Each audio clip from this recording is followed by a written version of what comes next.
अस्सलाम वालेकुम व्यूअर, मैं अल्हम्दुलिल्लाह खैरियत से हूँ और उम्मीद करती हूँ कि आप सब भी खैरियत से होंगे। आज मैं आपके साथ हमेशा की तरह बहुत ही ज़बरदस्त एक रेमेडी शेयर कर रही हूँ जिसकी बहुत ज़्यादा प्रॉब्लम है मेल्स को, फीमेल्स को। वो है डैंड्रफ। आप सब जानते हैं कि सर्दी में बहुत ज़्यादा डैंड्रफ बढ़ जाती है और सर्दी में ना चाहते हुए भी हमारी डैंड्रफ आ जाती है, जिसकी वजह से हमें हेयर फॉलिंग की प्रॉब्लम होती है। अच्छा, यहाँ प्रॉब्लम क्या है कि बहुत सारे लोगों को ये नहीं पता कि सर्टन लोग जानते हैं कि ये डैंड्रफ है, सर्टन लोग जानते हैं ये सिकरी है और डैंड्रफ को सिकरी बना लेते हैं। और सर्टन लोग इसे स्किन की फंगस होती है तो वो इसको डैंड्रफ करके ही ट्रीट करते हैं। लेकिन ये तीनों चीज़ें अलग अलग होती हैं। अगर आपको डैंड्रफ की प्रॉब्लम है तो हेयर फॉलिंग की प्रॉब्लम होगी। अगर आपको सिकरी है यानी आप नाखून से जब अपने सर को खुजाते हैं तो आपका एक लेयर सी आपकी स्किन के ऊपर से एक लेयर सी उतरती है आपके सर के ऊपर से, तो वो चिकनाई टाइप की होती है। तो वो सब वो होती है सिकरी। अगर आप के बाजुकात आप जब खुजाते हैं आपके सर में खारिश होती है, आप जब उसे खुजाते हैं तो एक पापड़ी नुमा से निकलती है, वो है आपकी हेयर फंगस की प्रॉब्लम होती है।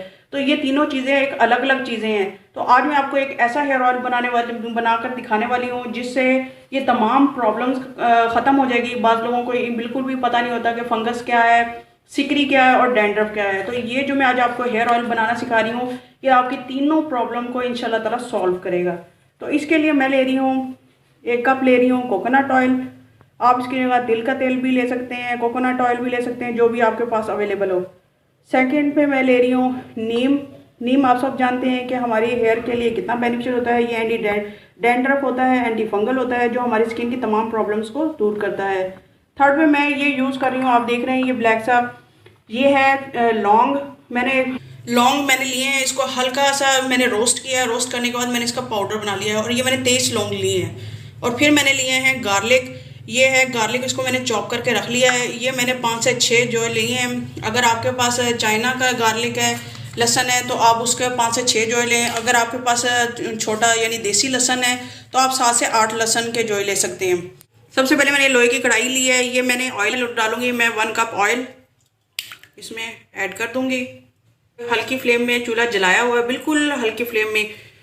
सेकंड में इसमें ऐड कर रही हूँ लौंग। ये मैंने रोस्ट करके इसका पाउडर बनाकर मैंने इसको रख लिया था ताकि ये अच्छे से ऑयल में इन्फ्यूज़ हो जाए। ये मैं तमाम ऑयल के अंदर उल्टा दूंगी, ये आप देख रहे हैं। थर्ड में मैं डाल रही हूँ नीम।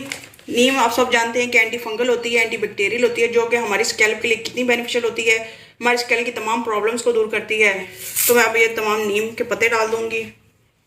फोर्थ में मैं यूज़ कर रही हूँ गार्लिक। इसे मैंने अच्छे से चॉप कर लिया है। चॉप करने के बाद मैं इसे डाल दूंगी ऑयल के अंदर ताकि ये अच्छे से ये इन्फ्यूज़ हो जाए ऑयल के अंदर और तमाम इसकी गुडनेस ऑयल के अंदर आ जाए। एक जब आपको ये प्रॉब्लम हो तो पानी का इंटेक आपने लाजमी अच्छा रखना है। पानी का जितना आपका इंटेक अच्छा होगा उतने आपके हेयर अच्छे होंगे। इसके साथ आपने फ्रूट्स का इस्तेमाल ज़्यादा करना है। नींद अच्छी ज़रूर लेनी है। अगर आपकी नींद सही से आएगी तो आप अंदर से हेल्दी रहेंगे और इससे आपको मुख्तलिफ प्रॉब्लम से छुटकारा मिलेगा। अब मैं इसको अच्छे से मिक्स कर लूँगी और इसको बिल्कुल मीडियम आंच में मैंने मीडियम टू लो फ्लेम में ना मैंने इसे रखा हुआ है और उस वक्त तक इसे पकाएंगे ताकि जब तक ये गार्लिक थोड़ा सा ब्राउन हो जाए। और जब ये गार्लिक ब्राउन हो जाएगा तो हम इन तमाम चीज़ों को अच्छे से स्ट्रेन कर लेंगे। ये देखिए व्यूअर्स, मैं आपको दरमियान से दिखा रही हूँ कि हल्का हल्का सा ये ब्राउन होना स्टार्ट हो गया है। ये आप देख रहे हैं कलर चेंज होना स्टार्ट हो गया है। ये देखें, ये जो मैंने लौंग डाले थे उनकी वजह से भी कलर चेंज हो रहा है। जो नीम मैं डाली है उसकी वजह से भी, और क्योंकि ये अच्छे से इन्फ्यूज़ हो रहा है अच्छे तरीके से, जितनी भी इन चीज़ों की गुडनेस है वो तेल के अंदर आ रही है। तो अब मैं उस वक्त इंतज़ार करूँगी जब तक ये अच्छे से डार्क ब्राउन हो जाएंगे गार्लिक, और ये आप देख रहे हैं लीव भी थोड़े से हो जाएंगे अच्छे तरीके से। तो फिर मैं इसको ना स्ट्रेन कर लूँगी।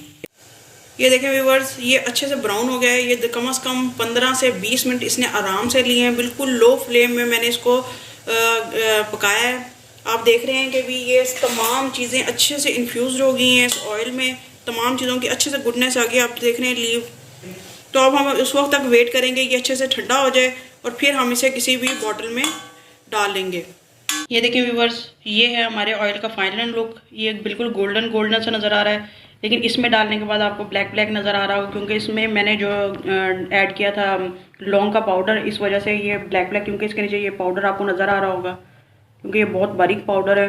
तो स्ट्रेन करने के बाद भी हल्का हल्का ये है, तो इसकी कोई प्रॉब्लम नहीं है। आपने इसको अब ये बताऊंगी कि इसको यूज़ कैसे करना है। जिनके बहुत ज़्यादा फंगस की प्रॉब्लम है, जिन्हें बहुत ज़्यादा सिकरी की प्रॉब्लम है, डैंड्रफ की प्रॉब्लम है, तो ये तीनों प्रॉब्लम एक अलग अलग प्रॉब्लम है। मैंने आपको डिटेल से आपको वीडियो के शुरू में आपको इसके एक्सप्लेन किया है। तो आपने क्या करना है कि आप कोशिश करें कि जितना अगर रात को इसको अपनी जड़ों में अच्छे तरीके से अपनी रूट्स पे अप्लाई करें, हल्का हल्का ऑयल, और नीम गर्म करके लगाएं, क्योंकि आजकल सर्दियाँ हैं तो सर्दियों में आप नीम गर्म ऑयल करके ही यूज़ किया करें। नीम ऑयल को नीम गर्म करने के बाद हल्का हल्का अपनी रूट्स पे अप्लाई करें और हल्का हल्का सा मसाज करें। मसाज करने के बाद आपने बहुत ज़्यादा मसाज नहीं करना, क्योंकि इसमें जो मैंने चीज़ें ऐड करी उसमें आपको मसाज करने की इतनी ज़रूरत नहीं, क्योंकि जो हम नीम गर्म ऑयल करके डालते हैं तो हमारी स्किन के अंदर अच्छे से पेनिट्रेट हो जाती है और वो हमें डबल फ़ायदा देती है। और इसके बाद अगर आप इसमें जो आपने लगाने के बाद आपने सुबह उठकर इसी तरह वॉश कर लेना है तेल, और ये आप खुद देखेंगे कि हैरान हो जाएंगे कि भाई कितने अच्छे रिजल्ट हैं इस ऑयल के।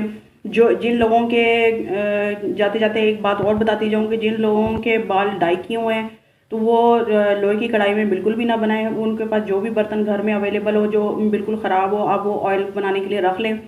उसके अंदर आप ऑयल तैयार करें ताकि जो लोहे की जो कालस सी उतरती है, जैसे कहते हैं कि भाई हम बाल काले करने के लिए ज़रूर लोहे की चीज़ इस्तेमाल करते हैं, तो वो किसी और बर्तन में यही वाला ऑयल तैयार कर सकते हैं। तो आई होप आज की वीडियो आपको मेरी बहुत ज़्यादा हेल्पफुल लगी होगी। अगर मेरी वीडियो आज की हेल्पफुल लगी तो प्लीज़ मेरे चैनल को सब्सक्राइब करें। उसके साथ बेल आइकन बटन है उसे ज़रूर प्रेस करें ताकि मेरी हर आने वाली वीडियो का नोटिफिकेशन आपको बर वक्त मिलता रहे। इसके साथ आप मेरे चैनल को सब्सक्राइब करें, लाइक करें अपने प्यारों के साथ, अपने रिश्तेदारों के साथ, ताकि आपके साथ साथ उनको भी इसका फ़ायदा हो। और ये ऑयल यूज़ करने के बाद आपने मुझे कमेंट सेक्शन में ज़रूर बताना है कि आपको ये ऑयल कैसा लगा और इसको यूज़ करने के बाद आपको कैसे रिजल्ट मिले। तो इसके साथ ही मैं आपसे इजाज़त चाहती हूँ।